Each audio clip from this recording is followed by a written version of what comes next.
Oh, how do you follow Elvis? It's kind of... He wasn't singing there. No, he was in contemplation, I think. I think that one guy, Jake Hess, I think that's who it was, that he popped up in all those gator gatherings. Oh, yeah. I think that was... Great voice. Wow. So Bonnie, we have other visitors, and so it's great to have new faces. You don't have new faces, but it's okay. Yeah, okay, so we have one for new face. And you're all here on your own accord. This little girl with Kathy probably didn't have a choice, but, there's nobody. Oh my gosh. Oh. Okay, so I'm a little, my title today.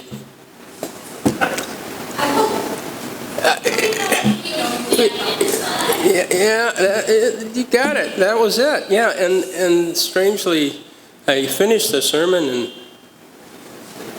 you come up with a title, and that was the first thing that popped into my mind. And seriously, I'm like, how in the what kind of a mind has that popping up first, right? So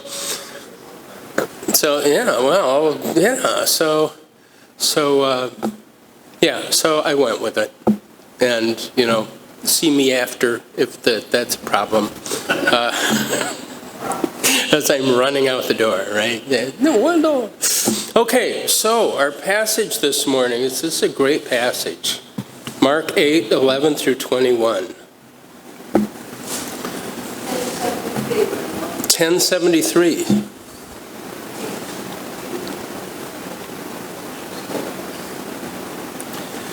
Well, it's a great passage, but it's kind of like there's nothing new here in the first part of it, right? It's like, why do we keep hearing the same stories over and over? But that was the nature of Jesus' life and ministry, these 3 years that he spent in ministry. And it seems like 50 years of information, but it's 3 years, and it's just a very small part of what he did in those 3 years. So anyway, the Pharisees came and began to argue with him, seeking from him a sign from heaven to test him. And he sighed deeply in his spirit. Every week this comes up. You're like, can we talk about something new? And he sighed deeply in his spirit and said, "Why does this generation seek a sign? Truly, I say to you, no sign will be given to this generation." And he left them, got into the boat again, and went to the other side. So, verse 14. Now they, the disciples that is, had forgotten to bring bread. And they had only one loaf with them in the boat. Like, what? Okay, that's not in the passage, but you just almost, right? You're reading this and you're like, what? And he cautioned them saying, watch out. Beware the leaven of the Pharisees and the leaven of Herod.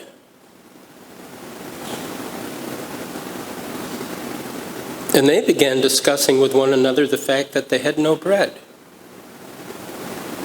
And Jesus, aware of this, said to them, "Why are you discussing the fact that you have no bread? Do you not yet perceive or understand? Are your hearts hardened? Having eyes, do you not see? And having ears, do you not hear? And do you not remember when I broke the 5 loaves for the 5,000? How many baskets full of broken pieces did you take up?" They said to him, 12. And the 7 for the 4,000, how many baskets full of broken pieces did you take up? And they said to him, 7. And he said to them, Do do you not yet understand? And basically he's saying, do you believe me? This morning we're going to explore some different kinds of unbelief. For the past several decades, there's been this debate about the cause of global warming. Everybody on both sides of that argument agrees that there's global warming. They just disagree on the cause. And actually, one side of the argument says there's really no debate at all and just calls it settled science. Settled science. In fact, they try to shut down the debate by not allowing the other side's papers to be published in the leading science and academic journals. It's settled. What's the point of discussing it? Why waste our time? In our passage this morning, the Pharisees are settled. They're settled in their unbelief. And the disciples, bless their hearts, they just don't get it. They haven't quite put the pieces together. So two very different kinds of unbelief. The Pharisees are settled in their unbelief, and the disciples are unsettled in their belief. So one's settled, one's unsettled. Two different kinds of unbelief. So let's look at the first kind, settled unbelief. The context. Jesus just fed 4,000 people and is ending what scholars think might have been a several-month mission, taking the good news to the Gentiles. And into that, it says, and immediately he got into the boat with his disciples and went to the district of Dalmanutha. And he gets back on the west side of the Sea of Galilee, so where all the Jews are, and the Pharisees come out to greet him. Welcome home. Good to have you back. Well, no, it wasn't exactly. Words to that effect. The Pharisees came and began to argue with him, seeking from him a sign from heaven to test him.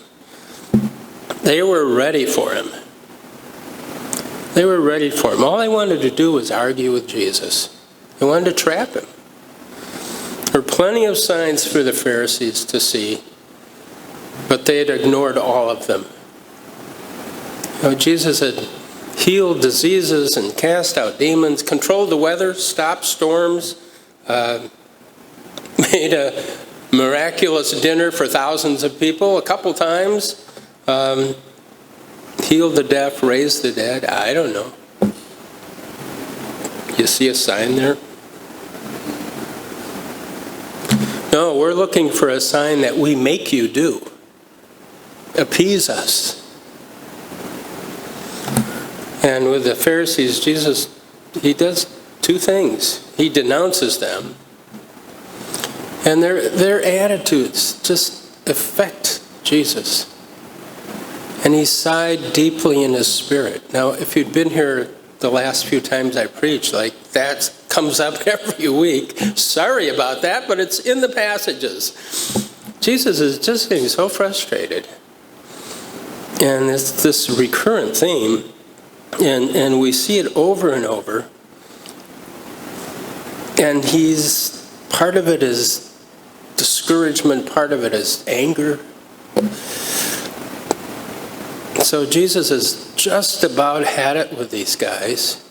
And I think I had a sermon that actually was that. That was the title. I've just about had it with you guys. I think it was back in the winter. So it just keeps coming up. What is wrong with these people? So, and I'm not going to make any, okay. So, he could have added, I'm here now. Why do you need a sign? I'm standing right in front of you doing all these incredible things. I'm the Messiah. see, that would be me. That'd be my version of reaction. And Jesus wasn't going, you don't need no stinking sign, right? That's kind of where I got the title from. So if you wonder about that title, asterisk, see Treasure of the Sierra Madre. That's the name of the movie that kind of a quote comes from. But Jesus is just exasperated at this point. It's like I'm standing in front of a tree full of apples ready to be picked, right? And a reporter comes to me and says, "We need a sign that we're ready for the harvest." Are you seeing what I'm seeing here? It's that kind of craziness that's going on here. And so Jesus does something that's actually really kind of depressing. He just doesn't engage them. He just wheels around and leaves.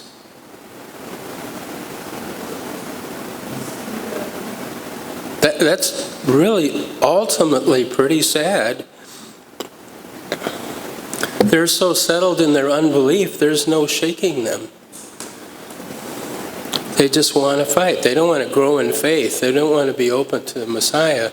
They just want to fight. They just want to argue. They don't want to accept what's true. They refuse to listen. Now, do you have ears? Ask the disciples later. Do you have eyes? Do you have ears? Do you see what's happening? Do you hear what's going on? Proverbs 23:9 says, "Do not speak in the hearing of a fool, for he will despise the good sense of your words." And then again in Proverbs, a fool takes no pleasure in understanding, but only in expressing his opinion. Ooh, that hurts me, because I'm there sometimes, people like that, you know me, right? So, listening isn't the same as waiting for your turn to talk. We've heard that, right? That's not what listening is. And when you're, talking over the person who's talking, you're not listening to them. And I imagine that's what this was. They weren't listening to anything Jesus was saying. They were just ready to fight. And Jesus is practicing what he taught in Matthew 7. "Do not give dogs what is holy, and do not throw your pearls before pigs, lest they trample them underfoot and turn to attack you." That's what was going on with Jesus. He was throwing them pearls, they were trampling them and attacking him. And he was saying that to his disciples. Don't bother. Don't bother. Don't waste your time. They're not there to listen. They're there to destroy you. And then in Psalm 81, "So I gave them," this is God, "so I gave them over to their stubborn hearts to follow their own counsels." And then the words of Paul in Romans, "Therefore God gave them up in the lust of their hearts to impurity, to the dishonoring of their bodies among themselves." They had gone so far afield. They were so deep in sin. They were so unwilling to look at any way to change that God said, "Okay, go. That's what you want. See where it leads you. Go." They're so hardened against the Lord that Jesus denounces them and just leaves. And they're very literally abandoned by God and left to their darkest imaginations. And their darkest imaginations are kill Jesus. And that kind of explains a lot of what's going on in our culture today.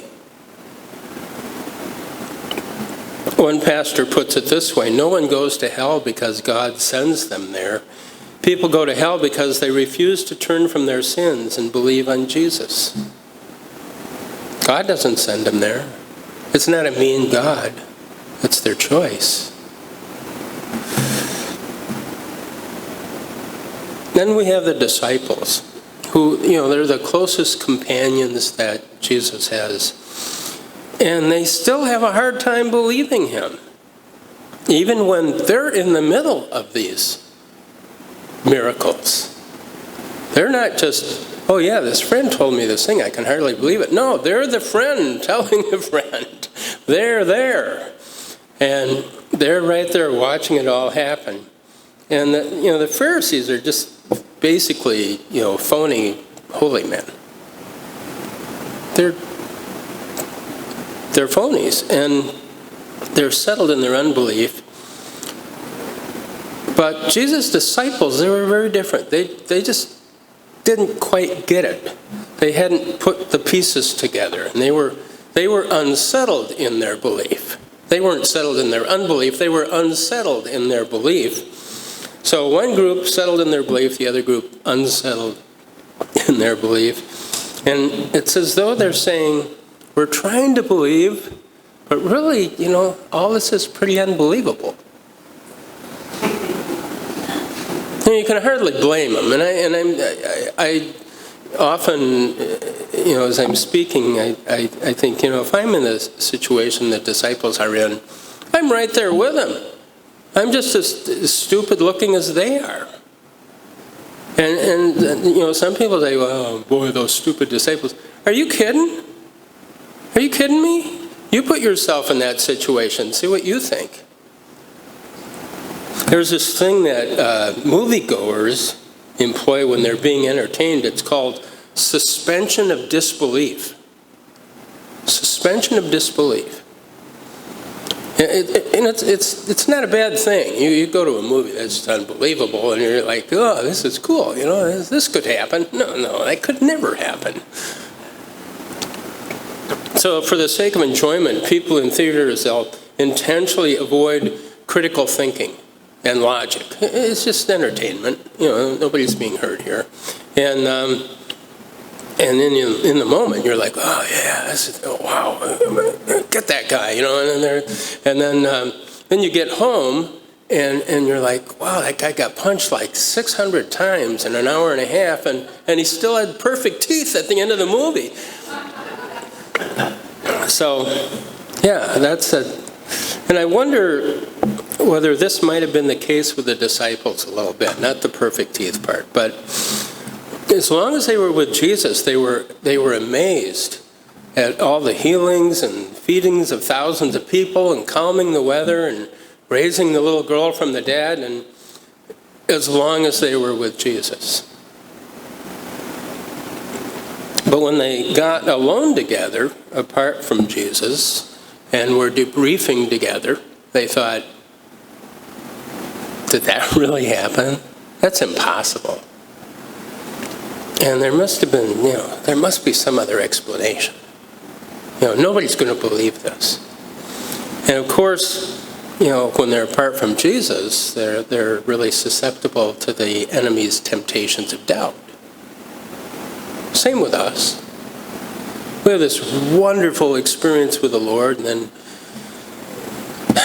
did that really happen? I mean, life is so crummy now, and did that really happen, or was that just a good feeling?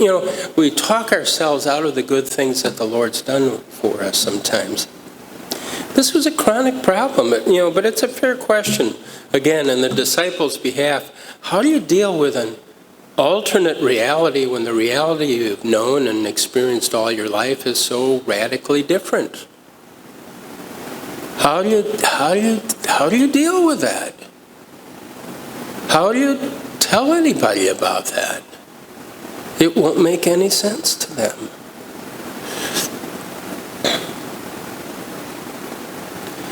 It's like if you tell someone what the Lord's doing in your life and they're not a Christian, it doesn't make any sense to them.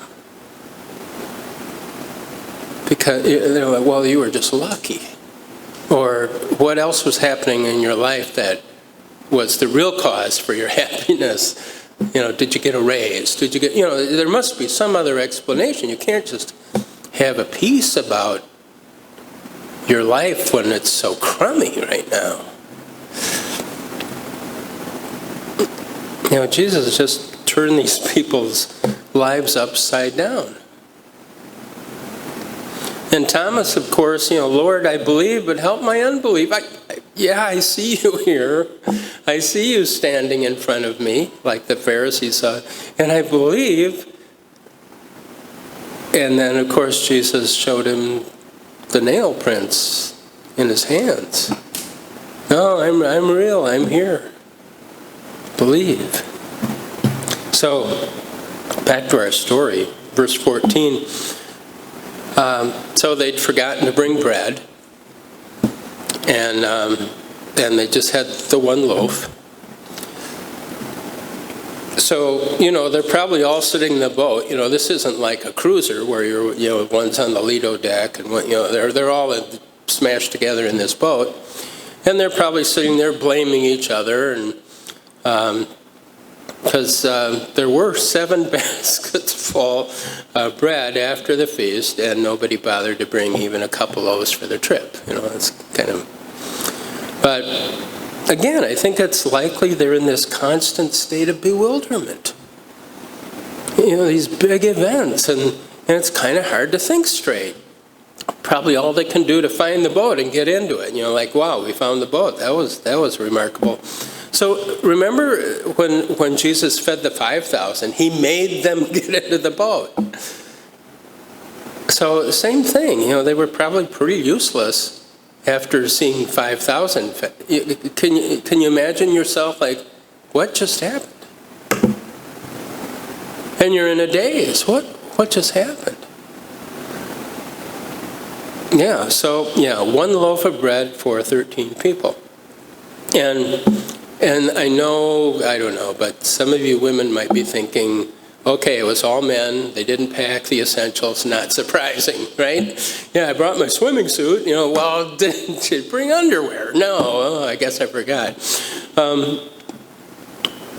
So they're hungry, and they're probably tired and not in a great state of mind. And Jesus says in verse 15, and he cautioned them, saying, watch out, beware of the leaven of the Pharisees and the leaven of Herod. And these are really strong words, caution and watch out, beware. These are commands. If you had an amplified version, it would be like, keep watching out and continue taking heed and always be on your guard again. It would be that kind of a thought. If you go online, I'll spare you the details of how leaven works, the metabolical details, because I don't get it either. And I'd just be pretending that I know what I'm talking about, which is not always the case, I want to say in my defense. But it's fascinating reading, if you like science. But I'll spare you those details. But it just takes a couple ounces of yeast to work through 50 pounds of dough. Doesn't take much. That was Jesus' point here. It doesn't take much. Watch out for the Pharisees with their rotten theology and their legalism and their hypocrisy. Watch out for that. And their hearts are hardened. That's how you know. They're just out there. And the leaven of Herod, what would that be? It would be political power and materialism and immorality and this focus on the world. Watch out for that.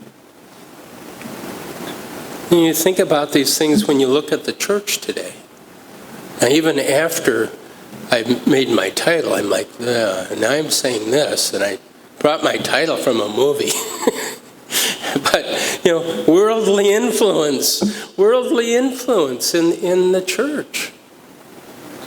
All these compromises in theology and legalism and the hypocrisy and political power and materialism and sexual license and immorality and worldly focus, all this stuff that gets into us and gets into the church as a whole. It just takes a little leaven, 2 ounces versus 50 pounds.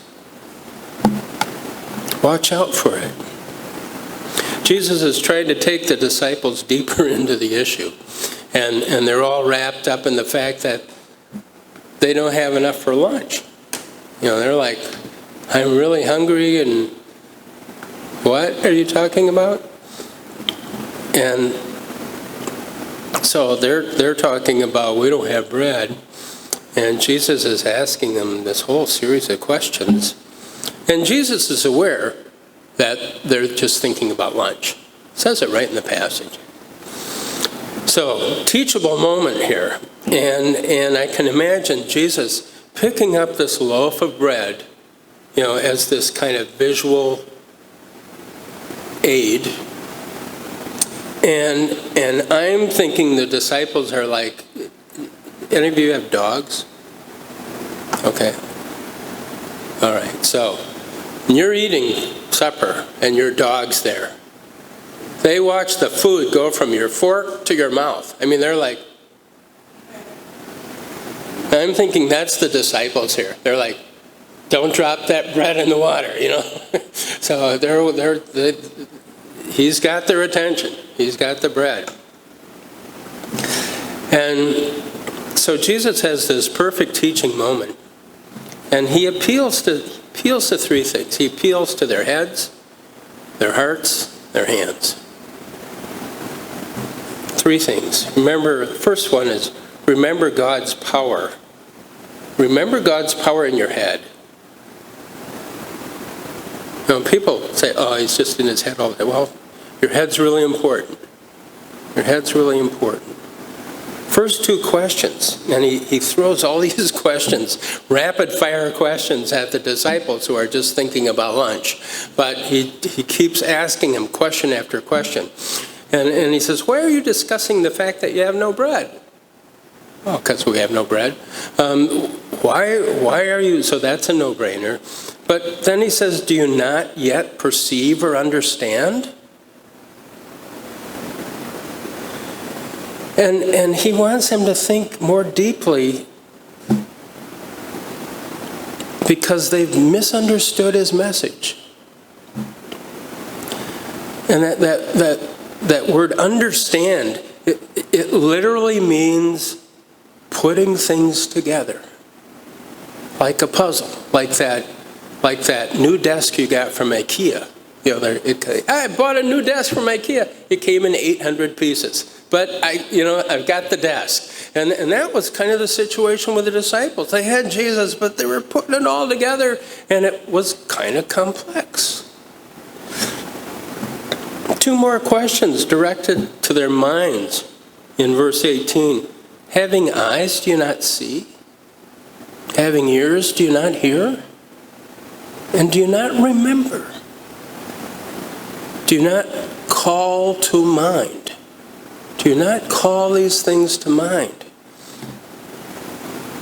And this is the first place, if you're slipping spiritually, and we get into these ups and downs as Christians, when you feel yourself spiritually kind of slipping, bring to mind the things that you know are true about God. It's a choice you can make. It's not a feeling, it's a choice. That's why it's so important to read Scripture every day. You remember his words, you reflect on what he's done. Greatest passage for this is in Lamentations. Lamentations 3:19 through 24. Jeremiah is lamenting the truly awful destruction of Jerusalem. And it was terrible. I mean, it was just terrible. Go read about it. The things that were happening were brutal. And Jeremiah had warned these people for decades what was going to happen. They didn't change anything. And everything he said was going to happen, happened. That's what prophecy is. It actually happens. But here's Jeremiah. He says, remember my affliction and my wanderings. This is in chapter 3. The first two chapters, he just talks about how depressed he is. Like, what's the point of this? Why was this included in the Bible? This is talking about this awful, awful stuff that's gone down in Israel.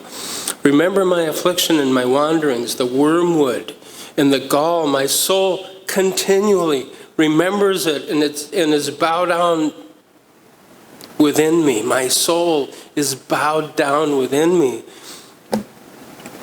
So when his mind is set on suffering and pain, he ends up depressed, just in this really horrible place.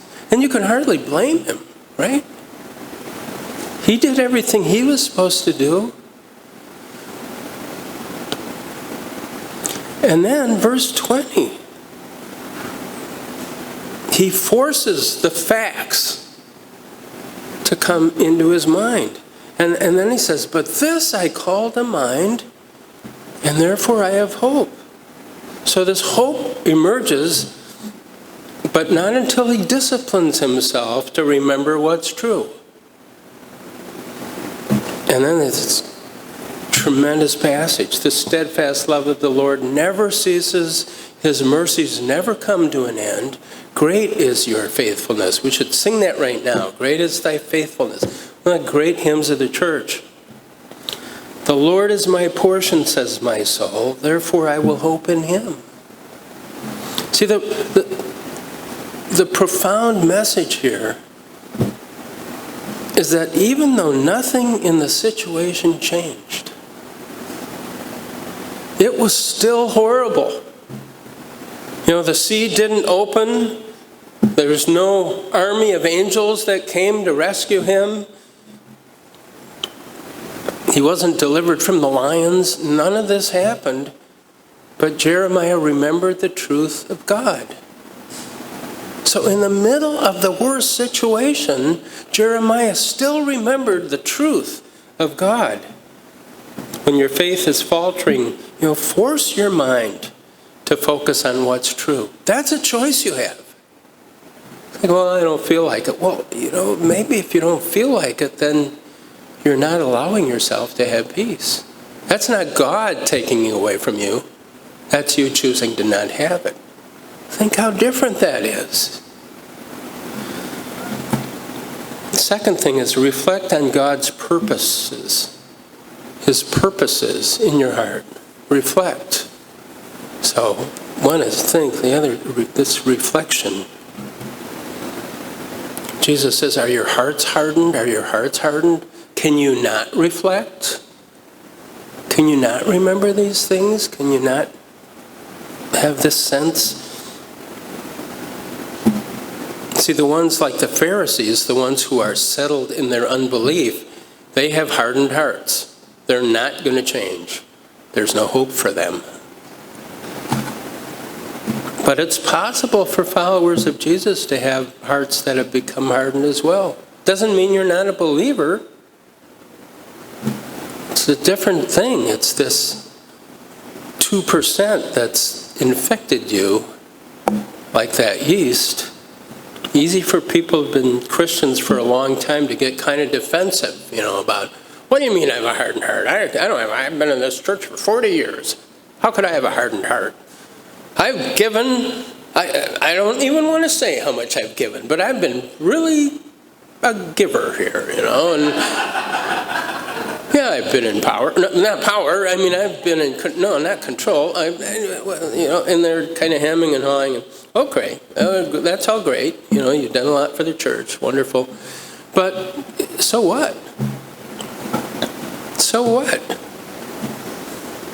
Are you a person who harbors like long-standing bitterness about your situation or about someone you know? Do you have a critical, unforgiving spirit? What's your relationship with the Lord like now? I used to hear testimonies from people that were like 50 years ago. Like, wow, that's cool. Well, what's been happening lately? It's great to have a testimony that happened 50 years ago. It's great to have a testimony, period. But what's going on in your life now? Are you learning anything? Are you growing in the Lord? Or are you kind of falling back on that 50-year ago experience? So you're a believer. Do you have a hardened heart? It's hard to reflect on God's purposes when you're harboring unrepented sin in your life. It's really hard to do that. In order to grow in your faith, start by remembering God's word in your head and then reflect on his purposes in your heart so that you don't become hardened. And finally, replay the provision God has put in your hands. So, head, heart, hands. I don't know, hands didn't exactly fit, but it was another H, one of those things that preachers do. So remember the provision. Knowing that our thoughts and feelings can be scattered and untrustworthy. So Jesus draws his disciples to replay how he has provided for them in the past. When I broke 5 loaves for the 5,000, how many baskets? 12. I'm imagining that they're kind of meek in their response here. Well, and then, how many baskets? 7. And they're probably thinking, and we didn't bring more bread. No, that's not the point here. The point here is he's reminding them that he always provides for them, even in the craziest situations, even the most impossible situations. He always provides for them. And, the thing is here, he provided and then they didn't do their part. They just didn't. You think you could have picked up a couple loaves there. There were all these baskets and you couldn't do it. And we remember his faithfulness in the past. We realize he can do the same in the present. So he provides for us. He provides for us. Psalm 103, forget not all his benefits. And then the final question, he said to them, do you not yet understand? They're starting to put it together. I don't want to get ahead of the story, but it's coming. They're starting to put it together. In Matthew 16, when Matthew's telling the same story, then they understood that he did not tell them to beware of the leaven of bread, but of the teaching of the Pharisees and Sadducees. They were putting it together. So let's remember God's power in our heads and reflect on his purposes in our heart and keep replaying that, he provides for us. He provides for us. When we do that, that's how we grow in our faith. It's how we keep from having hardened hearts. We don't need no stinking signs. He gives us plenty of signs. He gives us himself. Lord, I thank you that you are with us. You promise never to leave us. You promise never to turn your backs on us. And you give us everything we need. We thank you for your constant love, your constant provision, the power that we have in our lives, and the peace that we have, a peace that passes all understanding. In Jesus' name we pray. Amen.